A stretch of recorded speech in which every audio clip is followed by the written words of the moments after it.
del Excel, de la hoja que mandó, pero me perdí en la hoja y no pude correrlos en el, ¿cómo se llama?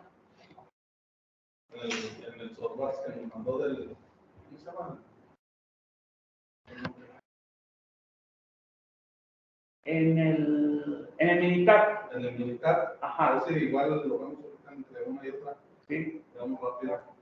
Bueno, pues, como vamos a... Quedaron dudas Sí, de los módulos 1 y 2, puesto que pues es un mundo de información, inclusive al módulo de inversiones, al puro tema de inversiones, nosotros lo analizamos en un año, un curso solamente para inversiones por un año. De hecho, hay una materia que se llama inversiones, portafolio de inversiones, y eso que está diciendo, por ejemplo, ver toda la bolsa y todo ese tipo de acciones y todo, pues es una parte especializada, como si fuera un diplomado.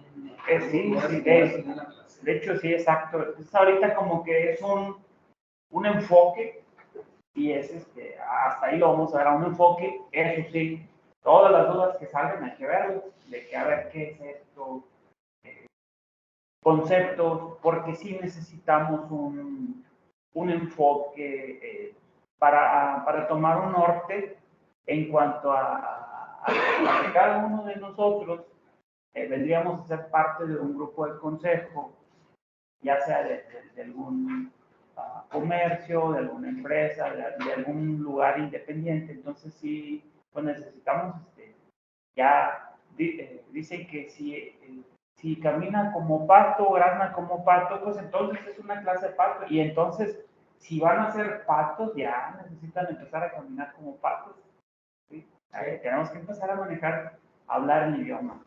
¿Sí? Y es por eso que insistí un poco en que, aunque algunos conceptos estén en inglés, nosotros necesitamos conocerlos y comprenderlos, porque el nivel de la maestría exige lo que viene siendo innovación, y la innovación es otra cosa, no es otra cosa más que agregar algo nuevo a algo existente, pero que además ya se esté usando. ¿Sí me explico? Entonces, si ustedes quisieran desarrollar una tesis, un proyecto para maestría, tendría que cubrir innovación. Y entonces, no nada más es algo novedoso, sino que ya se esté aplicando, que eso es lo que distingue mucho las maestrías de los doctorados, que dicen que los doctorados muchas de las veces adelantan muchísimo en el campo del conocimiento, pero como no hay una plataforma de cual no tienen aplicación, entonces hay cientos de publicaciones de autores que no tienen aplicación. Y las maestrías no se caracterizan más a que muchísimo material, muchísimas materias, pero sí todo va y se inclina o va y encaja a un punto que vendría a ser la innovación, que es lo que les comento. Entonces, por eso les decía, su presentación, háganla con un enfoque y decir cómo lo aplico, cómo se aplicaría eso. Porque vamos a decir que si vamos a exigir innovación, pues vamos a estar hablando de innovación en nuestras clases también. Ok, entonces pues le vamos a dar la oportunidad a usted de que nos exponga este tema. Acuérdense que la clase se mejora con los debates y cuando interactuamos. Si él presenta y va a ser el único que hable, él decide si quiere al final o interrumpir. Pues yo creo que lo vamos viendo sobre la marcha, porque si no se nos van las ideas sobre las dudas y lo vamos viendo una vez. Y se nos va el tiempo, porque acuérdense que tenemos que ahorrar tiempo y esfuerzo para cubrir lo más que se puede. Sí. Entonces, adelante. Sí, es un tema muy amplio. Es un mundo. Voy a dar la vuelta porque cierro ese. Bueno, a mí en lo particular, me interesa mucho, como dije la vez pasada, ver lo de las TIC y algunos temas como impuestos diferidos y la parte 6 de los estados financieros de acuerdo a las SFS, y tiene muchos subtítulos que son importantes desde el punto de vista de contabilidad internacional. El arrendamiento financiero ya lo vimos, capitalización del costo financiero también ya lo vimos, esos pequeños vacíos, no los vimos. Pero es mucho, o sea, si nos enfocamos por las NIC, por ejemplo, Es que la no son para llevar las seis clases, clases. son Y más. faltaría más. Faltaría más. Sí. Entonces, bueno, pues comenzamos. Bueno, pues, Pásenle. le paso ahí.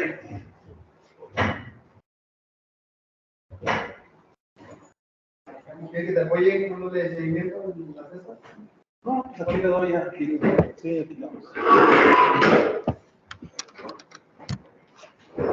Bueno, perdón. No.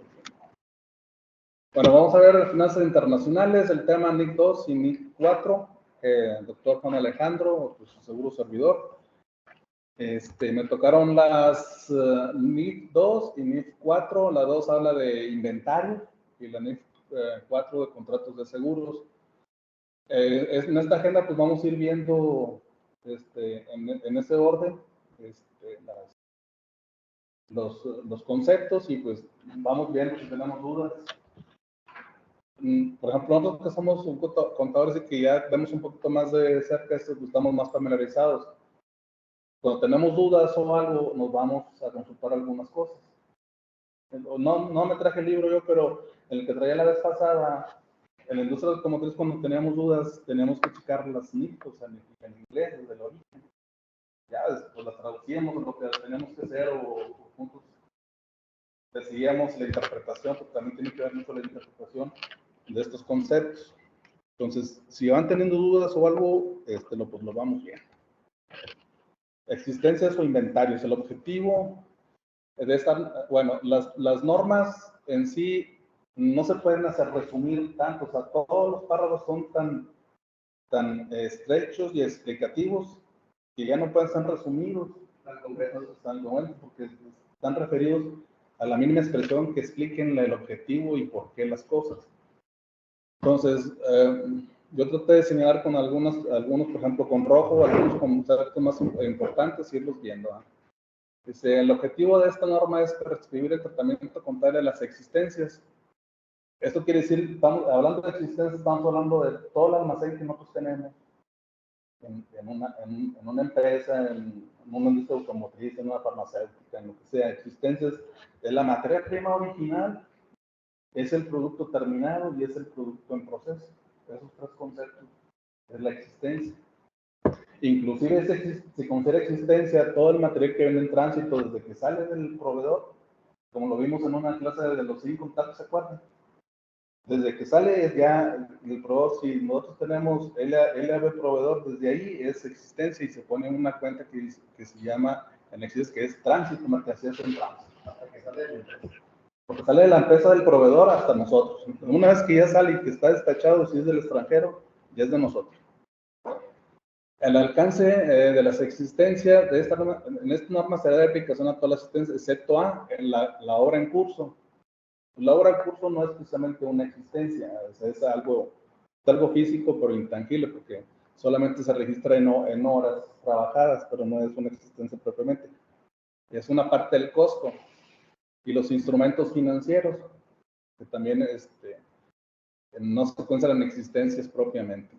También los activos biológicos relacionados con la agricultura, actividad agrícola y los productos agrícolas, en este punto de cosecha o recolección. Y ahí nos lleva la NIC 41 de agricultura, que no sé si está ahí contemplado o no. Seguimos con el alcance.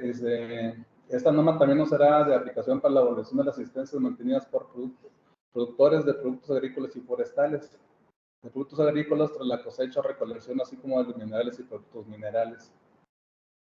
Ahí puse una foto del maíz para hacerlo un poco objetivo.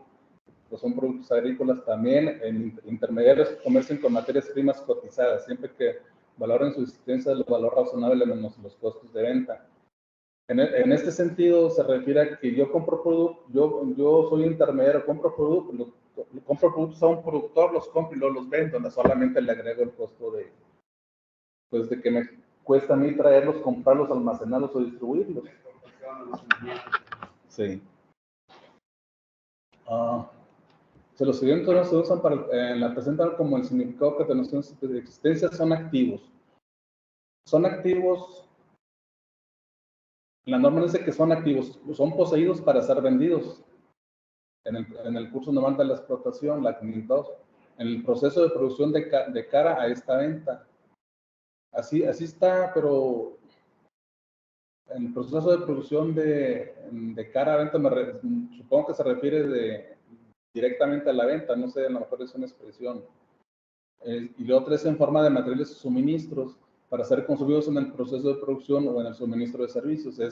Son materias primas individuales y forman parte de un proceso de producción y se transforman en un, como la industria automotriz, que son muchas piezas y ya juntos pues, se convierten en un carro. Así mismo, por ejemplo, los carros de ferrocarril, que es placa de muchos calibres y placa en rollos y se convierten en un tren. Eso es, el 95% es placa en rollo o placa en lámina. A eso se refiere. Entonces, viene otro concepto: el valor neto realizable es el precio estimado de venta de un activo en el curso normal de la explotación, menos los costos estimados para terminar su producción y los necesarios para llevar a cabo la venta. Entonces, en este caso se refiere al costo de producción. El valor razonable es el importe por el cual puede ser intercambiado un activo o cancelado un pasivo entre partes interesadas y debidamente informadas que realicen una transacción en condiciones de independencia mutua. En este caso, el valor razonable se refiere a algo que yo puedo intercambiar por otro producto de igual valor. El valor neto realizable es ya, el costo de producción es el costo ya neto que no me cuesta producir. Lleva materia prima, mano de obra directa y gastos de fabricación. Y luego ya después de eso lleva gastos de administración, gastos de venta, y ya, de presión y amortización. Inclusive se le pueden agregar todavía más allá, como las patentes o marcas del producto. Si yo, pues, por ejemplo, el que diseñó por primera vez la transmisión, por ejemplo, automática o estándar y la patentó, toda la industria automotriz le paga una regalía a la patente.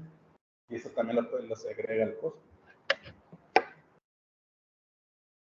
Cuando estaba en Jaime, nomás como, no me acuerdo del nombre, pero nos hicieron una presentación de los principales componentes en la transmisión. El que inventó la transmisión la patentó y jamás volvió a trabajar, porque solamente como si le paga una regalía. ¿Qué más? Activo intangible. Algo sí, pues es intangible. Seguimos con la valorización de las... Aquí no se ve mucho. ¿Cómo lo puedo hacer para...? ¿Es con Escape? Ah, ok.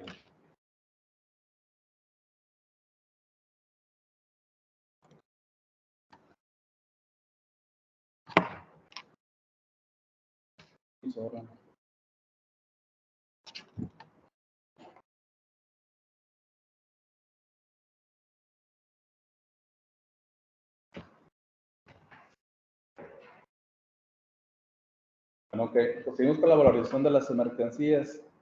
Las existencias se valoran al menor de los costos o el costo-valor neto realizable, costo de las existencias.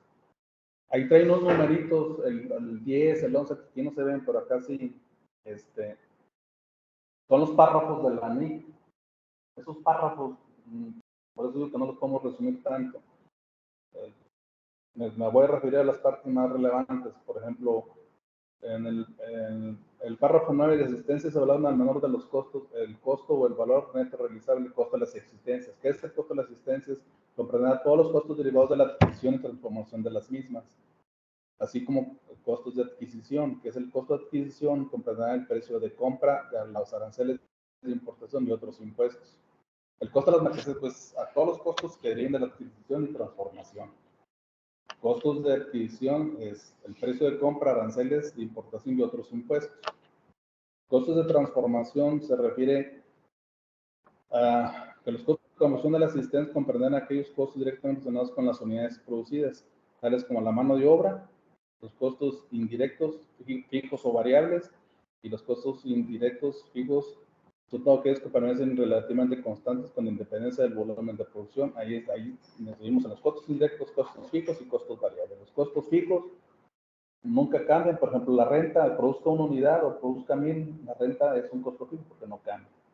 La depreciación de la maquinaria y equipo que yo tengo no cambia, es un costo fijo porque no produzca una unidad, produzca 1000, no cambia. Y los costos variables sí. Si yo produzco más volúmenes o más unidades, por ejemplo, la luz, pues se me incrementa el consumo de luz y es un costo variable. ¿Alguna duda por aquí hasta ahorita? De hecho, eso ya lo pasada. Sí, ya lo habíamos visto. Ya lo habíamos visto. No desde el punto de las NIC. O sea, por un lado existe la teoría, está la teoría de todo lo que es, en este caso, pues la forma del estado de resultados y balance y todo el conocimiento y todo, cómo llegamos a los efectos de la contabilidad, que nos explica cómo, por ende nos va enseñando cómo estamos haciendo esto. Pero por otro lado, esos son los principios de contabilidad y por otro lado son estos principios generales de contabilidad aceptados a nivel mundial, que te dice formas así como es. Por eso todos se basan en los principios de las NIC o las NIC. Aquí no señale nada, vamos a ver otro punto. Otros costos dentro de este proceso. Por ejemplo, el costo de las existencias incluyen otros costos. Como podemos observar, algunos son costos indirectos, no derivados de la producción o los costos de diseño de productos. Por ejemplo, en estos costos excluidos del costo de la existencia, por tanto, reconocemos como gastos del ejercicio en el que se incurre son los siguientes: las cantidades anormales de desperdicio de materiales. Eso es un costo. Un ejemplo, cuando se hacen carros de ferrocarril, nos llega una placa de 240 por 120, por ejemplo, de 1 pulgada, y de allí ahí van a ser vamos a ir el chasis o el riel principal, de ese. Entonces se corta con plasma y todo, de acuerdo a los dibujos y todo, y van quedando pues rebabitas así. Ese es el desperdicio. Y ese es parte del costo del producto. No puedes quitártelo. No, ya entra. Si tú sí se quita, obviamente, pero si tú se lo quitas financieramente, ya vas perdiendo. Sí, es la verdad. Es el principio de la calidad. Es el principio de la calidad. Empieces por eliminar los desperdicios, porque al final de cuentas. Pero no todo lo puedes ir, no lo puedes sacar del costo, porque si no, pues, vas a caminar. Sí, ahí como eso más. Normalmente cuando, por ejemplo, esta es en el caso este en particular, es una placa de acero, y cuando hacen los dibujos, optimizan usar el máximo de la placa, a lo mejor lo usan el 98.1% o el 98.5%. Ya no pueden sacarle más de ese 1.5%, que entonces ese follow-up que le llaman en inglés, en Estados Unidos al desperdicio, en esa industria, ese desperdicio ya no lo puedes usar, o sea, ya no. Pero en cambio te quedan a lo mejor un 5% ahí, pero haces otras piezas que hace que te quede el 0.5%. Optimizas. Esa pieza mínima que puedan hacer uso para el tipo de. O venderlo. Lo que vas a realizar. De hecho se vende. El objetivo es eliminar el capital ocioso. No vas a perder de lo menos. Claro que quieres venderlo y ya. De hecho, todo ese desperdicio se vende. El de aluminio, pues es altamente cotizado, el del acero es altamente cotizado. Por ejemplo, el del acero, pues ese acero es común, no, porque las placas tienen una morfología especial, con una aleación especial, y unas especificaciones muy especiales, que ese acero se lo vuelven otra vez a la AMSA y con ese vuelven a hacer a lo mejor el 5% de la existencia que se requiere de los pedidos nuevos, sin hacer otra vez mezclas. Estoy seguro que sus procesos de calidad en laboratorios vuelven a checar la morfología y la calidad de los que en este caso la placa debe contener.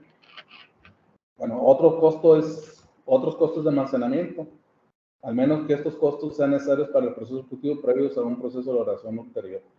Los costos de almacenamiento, aquí cabe lo que vimos también en una clase, la rotación de inventarios en las razones financieras, ¿se acuerdan? Esa razón de inventarios también tiene que ver con este proceso, con el costo de almacenamiento.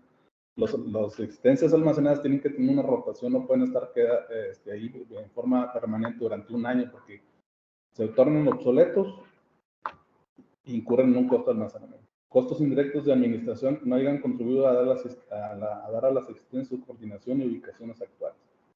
Otros como los costos de venta. En la anexo 23, costos por intereses significan las limitadas circunstancias en las que los costos financieros se incluyen en otros costos de las existencias. Los costos financieros que se incurran por este proceso de almacenaje o porque los tengo obsoletos o porque no los pagué o otros conceptos se toman en costos financieros que también forman parte de las existencias. ¿Es la película de La Meta? La meta, No. Está en YouTube, te lo recomiendo. Habla sobre los costos de almacenamiento y está gratis. Ah, Es una ok. película que se llama La Meta. Está, sí, La vemos. La Meta. Dentro de la evaluación de la existencia, vamos los costos de existencia a un prestador de servicios. Dice, estos costos se componen fundamentalmente de mano de obra y otros costos de personal directamente involucrados con la prestación del servicio. Aquí, pues no, al prestar de un servicio no incluye precisamente una existencia de algo. Hablando, por ejemplo, de materiales físicamente, sino que es la mano de obra, es mi existencia. Y, incluyendo el personal de supervisión y otros costos indirectos distribuibles, hablando pues un servicio, por ejemplo, vamos a hacer que yo tengo personal que está construyendo una planta, pues tengo supervisión, tanto los que trabajan directamente en la elaboración de la planta, como la supervisión o como la dirección. Entonces, estos costos indirectos son distribuibles. La mano de obra y los demás costos relacionados con las ventas y con el personal de administración no se incluirán en los costos de las existencias, pero no se contabilizan como gastos del ejercicio en los que se haya incurrido. Los costos de las existencias de un prestador de servicio no incluyen márgenes de ganancia ni costos indirectos no distribuibles. Por ejemplo, cuando vino la reforma de la Ley Federal de Trabajo que hacíamos nosotros, estaba castigado mucho ese proceso. Yo daba un servicio, presentaba un servicio de vigilancia, y si antes me costaba una persona que me diera servicio directo, me costaba 1,000 pesos a la semana, cuando contraté un outsourcing, a la persona le iban a pagar 300 pesos, y los otros 700 y un poquito más se los ganaba que era el prestador de servicio. Por eso se acabó el outsourcing. Ahora se llama servicios especializados, pero no te permite llevar a cabo un mayor porcentaje tener más que un 5% como techo en la actualidad. Costos de producción agrícolas recolectados de activos biológicos. Por la NIF 4, es bueno razonablemente los costos estimados en el punto de venta considerados en el momento de la cosecha o recolección. Aquí más que todo se refiere a que cómo debemos de costear las existencias. Deben ser tangibles o intangibles o servicios. Aquí unos sistemas de valoración de costos. Los sistemas para la determinación de los costos de la existencia, tales como el método de costo estándar o el método de minoristas, puede ser utilizado para convivencia. Ahorita lo vamos a ver un poquito más específico. El método de los minoristas se utiliza a menudo en el sector comercial y al por menor. Después tenemos lo demás, pues es información relevante, pero no tanto. Esta es la parte que se dice. El costo de la asistencia del producto no son habitualmente intercambiables entre sí, así como de los bienes y servicios producidos y desagregados para proyectos específicos, se determina a través de los métodos de identificación específica de sus costos individuales.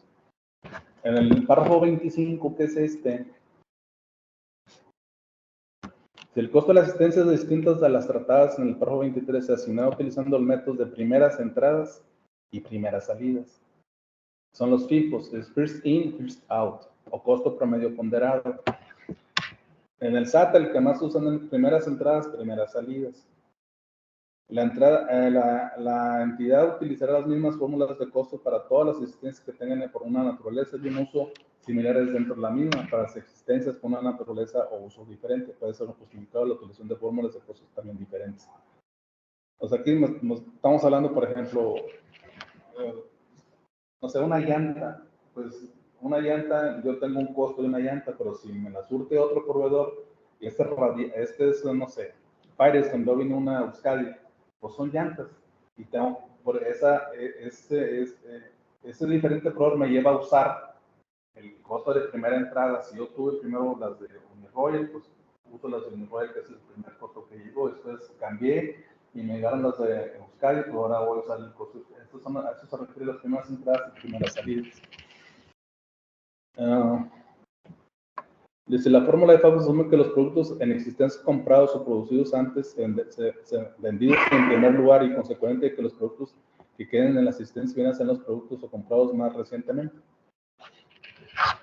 ¿Qué significa con esto? Que yo voy a usar las primeras entradas de mi material a esos costos, al costo que lo compré, en las primeras entradas se los voy a asignar el costo. Al final del mes, por hablando de un mes o un periodo, si yo usé ya materiales de la segundo proveedor y costaba 5 centavos más, ya cuando me termine se voy a asignar el costo, el nuevo precio, que es diferente. Por eso, primeras entradas, primeros costos. Segundas entradas, segundos costos dentro de un periodo. ¿Sí? Ese es el proceso más común aplicado a nivel internacional. Vamos aquí, pero no se alcanza a ver.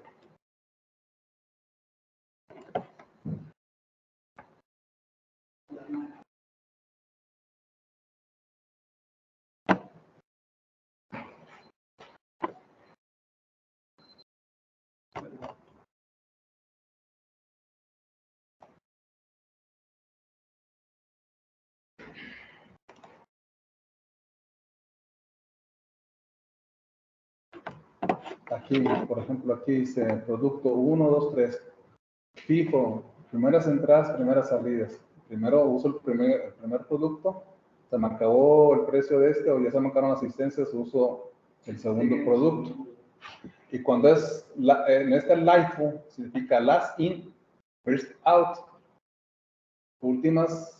Últimas entradas, primeras salidas. Aquí, en este caso, en lugar de usar el primero, uso el segundo, es al revés. Y después se me acaban esas y ya uso el último. Tiene sus ventajas los dos, pero lo más usado es este. Desde el punto de vista de eficiencia y de productividad y todo, este es el que se debe usar y aparte actualmente es el autorizado por el SAT.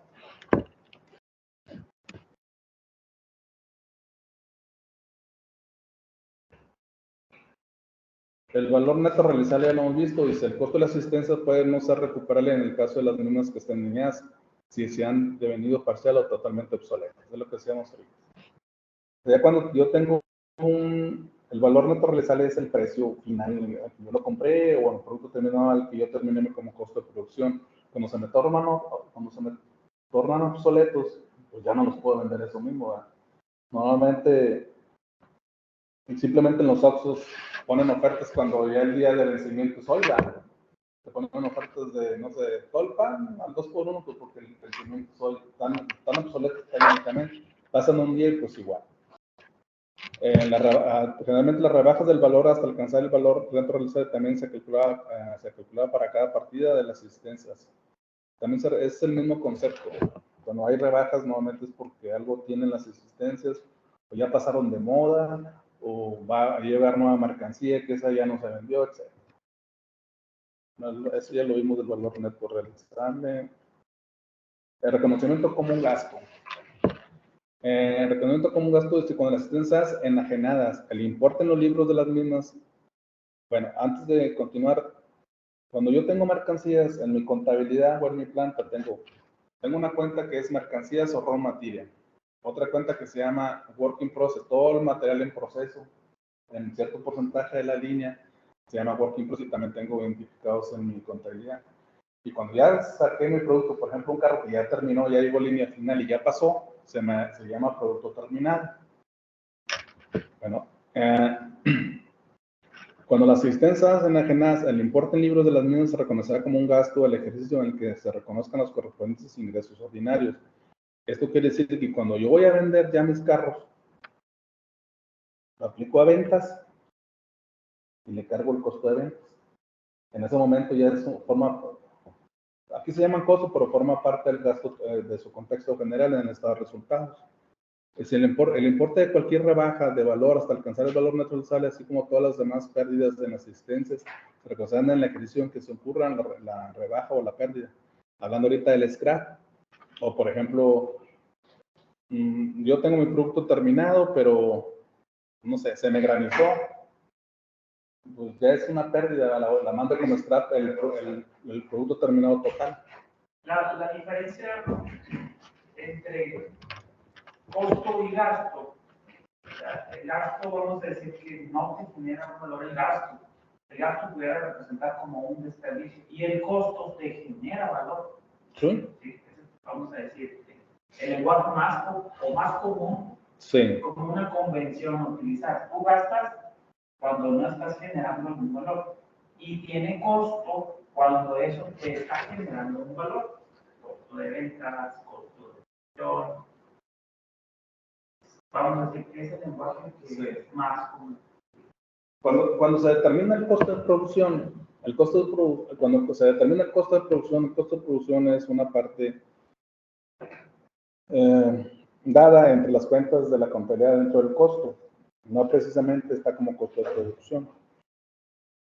Pero cuando yo lo vendo, ese costo de producción, al entrar la venta a mi contabilidad, ese costo de producción, igual comienzo como primeras entradas y primeras salidas, lo convierto en costo de ventas. Y mi diferencia entre los dos se llama utilidad marginal. La utilidad marginal dentro del estado de resultados se refiere a la venta menos mi costo directo de mi producto. Y después, utilidad neta antes de impuestos, pues se refiere a menos gastos de administración, menos gastos de venta, menos depreciaciones, etc. Antes bueno, está primero la utilidad operativa, y luego ya después la máquina o es al revés. ¿Cómo es? Primero No, la operativa y luego la marginal, o primero la marginal. No, primero la marginal, es el ventas menos costo directo. La marginal. Sí, luego la utilidad operativa después de los gastos indirectos. La operativa. Y el último que es La utilidad neta. Sí. Se le importa de cualquier versión de las rebajas, el valor que resulta un incremento en el valor neutralizado se reconoce como una reducción en el valor de las existencias. Que hayan sido reconocidas como gasto en el ejercicio en que la recuperación del valor tenga lugar. Normalmente cuando hablamos del lenguaje en forma generalizada a nivel de teórico decimos gasto, pero una parte es el costo que es directo, que es la utilidad marginal. Los gastos indirectos de pues es la utilidad operacional, después la utilidad neta antes de impuesto, pues los gastos de administración y gastos de venta. Y la depreciación. Por ejemplo, aquí en este párrafo dice, el costo de ventas es la suma de todos los costos en que una empresa incurre para crear y vender un producto. Finalmente, cuando digo costos, ya me refiero al costo total más los gastos. ¿Sí? Exacto. Por ejemplo, aquí en costo de ventas, aquí dice materia prima requerida, mano de obra.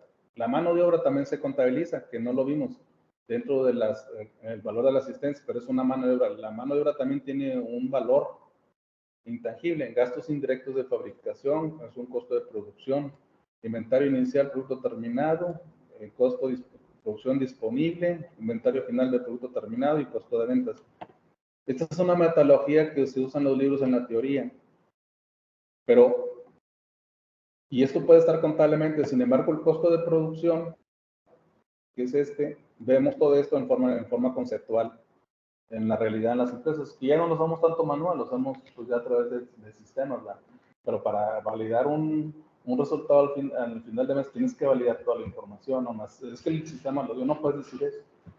No es que el sistema dio ese precio, o dio esa variación, o porque todas las industrias se basan en que sus costos, o en su utilidad marginal, o utilidad neta por producto, se basan en un precio unitario. En el mes pasado me dices que la utilidad por producto de esta fueron 100,000 pesos y ahora me dices que fueron 60,000 por un Chevy, vamos a decir un ejemplo cualquiera. Yo le tengo que explicar por qué bajé a 60 cuando tenía el mes pasado 100. Y lo tengo que integrar. De esos 40 tengo que decir, esto fue por opción, esta fue por el tipo de cambio, esta fue por devaluación, esta fue por penetración de opciones, esta fue por... Tengo que describir esa variación. Y al final, eso es un análisis. Es un análisis. Y es parte de la ingeniería científica, porque un análisis implica ver todo punto por punto, hasta que quitando lo que sobra.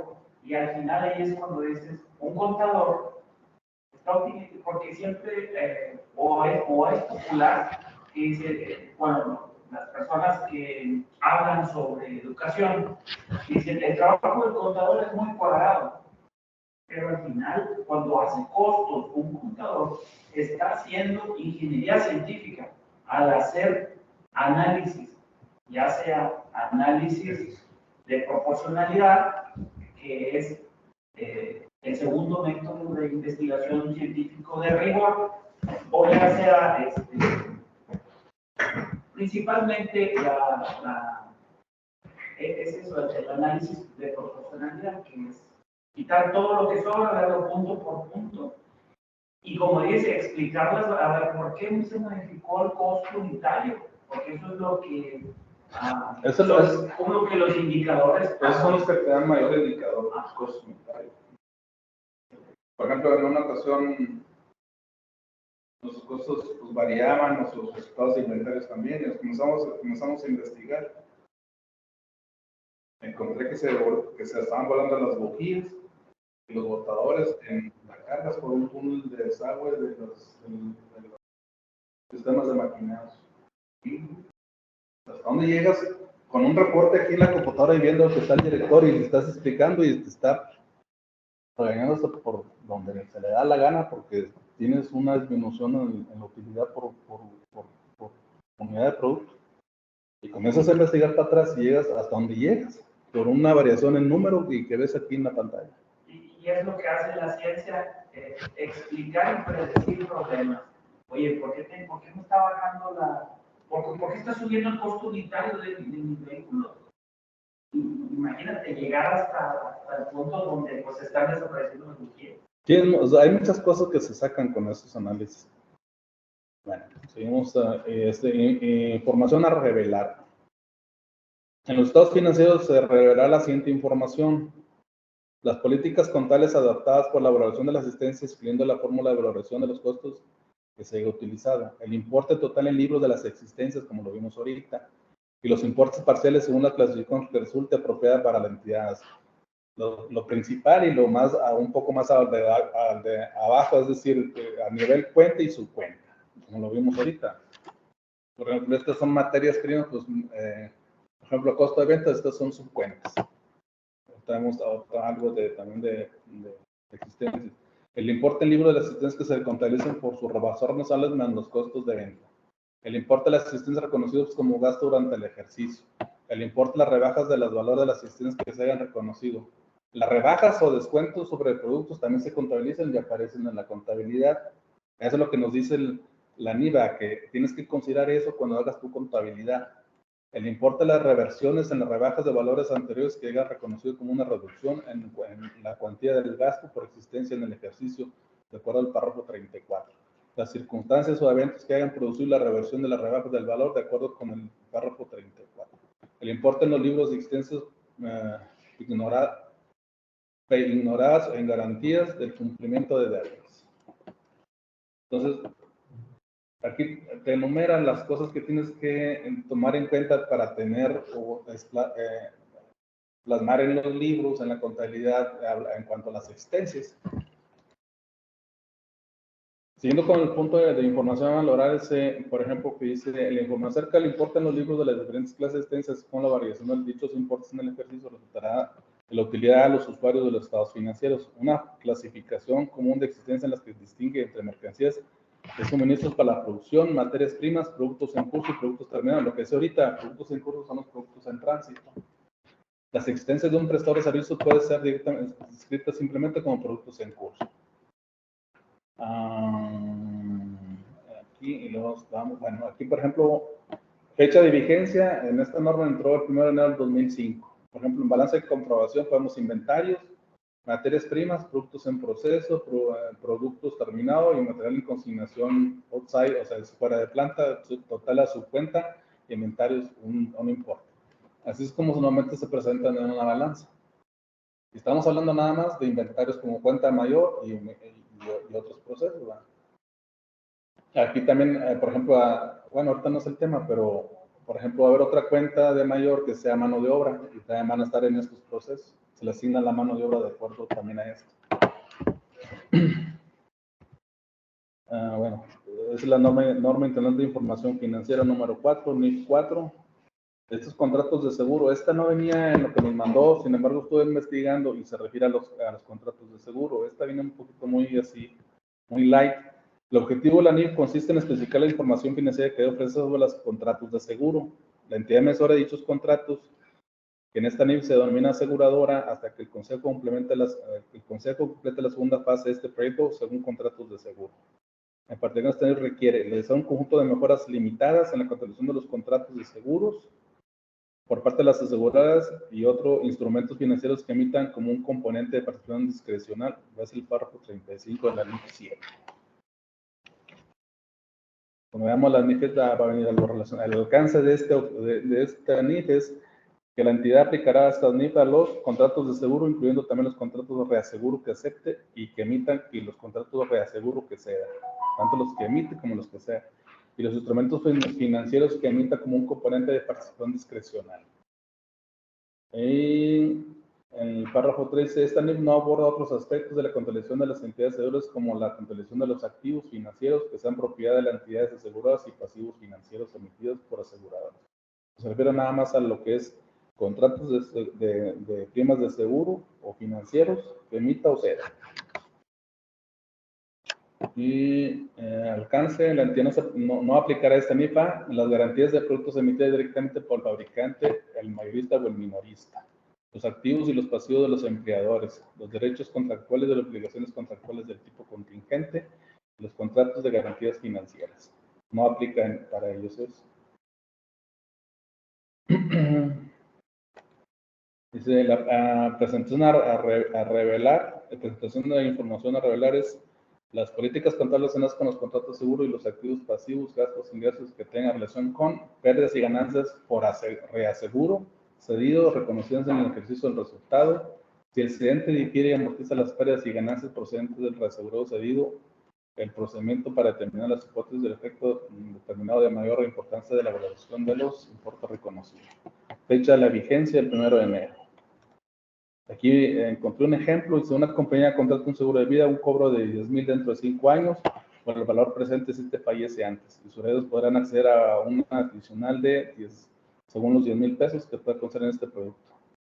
Y hay una formulita aquí del valor actual en caso de muerte. Finalmente va a recibir 8,975 puntos. Dice que mi tesis de maestría me tocó hacer un análisis de un modelo matemático para eficientar un proceso. Y mi tesis me llevó a que era una hipótesis nula. En su momento no logré lo que yo estaba proponiendo. Aún así, me valió para titulación. Está la hipótesis. Hay dos tipos de hipótesis, la nula y la alternativa. La alternativa es la que tú quieres que dé siempre, ¿no? O sea, efectivamente quiero que sea esto. Pero me dio hipótesis nulas, o sea, lo que yo decía no cuadraba. Y al final, como se pagaban $5 millones de seguro por mes. Eso hacía que mi modelo matemático para ahorrar energía no fuera rentable. Que al final del tiempo pues lo presenté y dije la veracidad de mi proceso se presentó así, no es redituable, el modelo es una representación de la realidad. Lo expuse y me valió para la titulación. Pero ya después, con el tiempo, pues yo seguía con mi objetivo de querer mejorar ese proceso. Al último sí se logró, pero fue por otro método, fue aplicando experimentación a una variable de control que nada tenía que ver, que era un proceso era un requisito pasar que nos controlaran desde México la potencia de la planta, se ajustó mediante ese experimento, se logró que nos controlaran desde allá, si querían 100 megawatts, de México mandaban 100 megawatts al día, 250 megawatts al día, y al cabo de 10, 15 minutos, eso hizo que nos fuéramos a un nuevo modo de operación remota, donde no metíamos las manos para nada hasta 10, 15 días, pero eso hizo que se mejorara un 1% la eficiencia de combustión y multiplícalo por 5 plantas, porque al final me mandaron pedir mis ajustes donde yo ajusté mi controlador numérico. Se fueron los ajustes a las otras 5 plantas y el 1% de eficiencia se multiplicó por 5. Y si yo ahorraba 6,000 pesos por hora, eso se convirtió mínimo a 30,000 pesos por hora de ahorro. Entonces, cuando uno investiga un problema para titularse, pudiera ser que te dé la hipótesis nueva, pero por eso no los tiene que hacer que se desanimen en su empresa, sino que utilicen la ciencia y que sea veraz lo que están presentando. Si no hay que forzar los resultados. Al final tú vas a encontrar lo que estás buscando con insistencia por una u otra forma, o algún otro camino. Es que no se pueden forzar los resultados porque al final el camino lo que uno busca es utilidad, eficiencia, y eso se refleja en un banco, en una contabilidad o en una estado financiera. Eso no lo puedes poner ficticio. Tenemos que ser los honestos y bueno, la contabilidad, así como por ejemplo, recorramos tantito a la historia. Lenin, que fue uno de los creadores de las primeras reglas de contabilidad, la ciencia también originó en la conferencia Solvay que tuviéramos un seguro, que trabajáramos 8 horas hace 100 años, y todo emana de la ciencia. Al final de cuentas, estamos siguiendo métodos que están comprobados con una validez y con una confiabilidad. Entonces, nuestros movimientos, ¿qué arrojan? Cuando algo no es normal, en nuestra contabilidad, hay una forma estadística para decir, eso que estoy viendo ahí, como lo que presentaba hace rato en lo de las bujías, eso no es normal. Y nosotros como maestros de finanzas tenemos que ser cintas negras en estadística. Y esa cinta negra en estadística te hace detectar matemáticamente cuando algo no es normal. ¿Y qué es la normalidad? La normalidad es aquello que por frecuente deja de causar sorpresa. Entonces, nosotros vamos a tener que buscar en nuestros números o tener indicadores donde si encuentras un número que no es normal, ¿y cuándo no va a ser normal? Cuando el error sea mayor al 5% o la confiabilidad sea menor al 95%. Vas a encontrar valores que no son confiables. Y ahí es cuando se levanta la alerta y se investiga el origen de la desviación. Y al final de cuentas estamos aplicando ingeniería científica para nuestro trabajo. Adelante, perdón por la interrupción. No, está bien. Quería ver, bueno, ya se termina la presentación ahí. Ajá. Nada más ahorita te dije, se me acordé, nomás que no puedo, ¿cómo accedo al? Bueno, esta es la última filmina. Ok. Nada más quería ver. Creo que pueden minimizar para ir al escritorio y Ok. busca navegar en internet al lado izquierdo. Lo traigo aquí en una memoria, algo que quería que viéramos. Pues lo pueden. Si costa rapidito. Ya está. Entonces sí, el 95% la normalidad se calcula. Dependiendo de las 5 más, 5 menos, ¿no? 2.5 de cada lado de la Y te lo digamos. no más, porque eso ya es fruto. Oye, que sea 5 para 3, 5 para. No. 2.5 y 2.5. Dependiendo qué curva de normalidad estés usando. Si es la T, si es la. Hay un montón de curvas de normalidad, pero en todas es 95%. Si es menos, en realidad 95%, hay problemas, porque eso puede ser fruto de aleatoriedad, del azar. Entonces, el orden te lleva a encontrar desviaciones, y desviaciones que pueden ser desfalcos o desviaciones que pudieran inclusive indicar problemas que no están siendo monitoreados por la dirección. La dirección al final lo que quiere ver son indicadores de sus procesos, como la salud de sus procesos. Acuérdense, aquello que quieran controlar hay que monitorear. Y no lo monitoreas. El sexto método de ingeniería científica es la constatación. Y la constatación ahorita se asocia mucho a la industria 4.0, tanto así que hay empresas que tienen 2.000, 4.000 indicadores en cada segundo, lo están monitoreando cada segundo. Y eso arroja lo que es la disciplina de la ciencia de datos. O sea, datos arroja lo que viene siendo inteligencia de negocios. Creo que ya han visto un poco por ahí de inteligencia de negocios. Y pues todo ese tipo de herramientas que ya son un plus para el maestro en finanzas. ¿Se tarda mucho en procesarla? No, ahorita. Si gustan, lo abrimos, ponemos un stop y hacemos un break para un café. Sí. Bueno, y mientras paro la grabación está para que no salga tan pesado el video. Sí.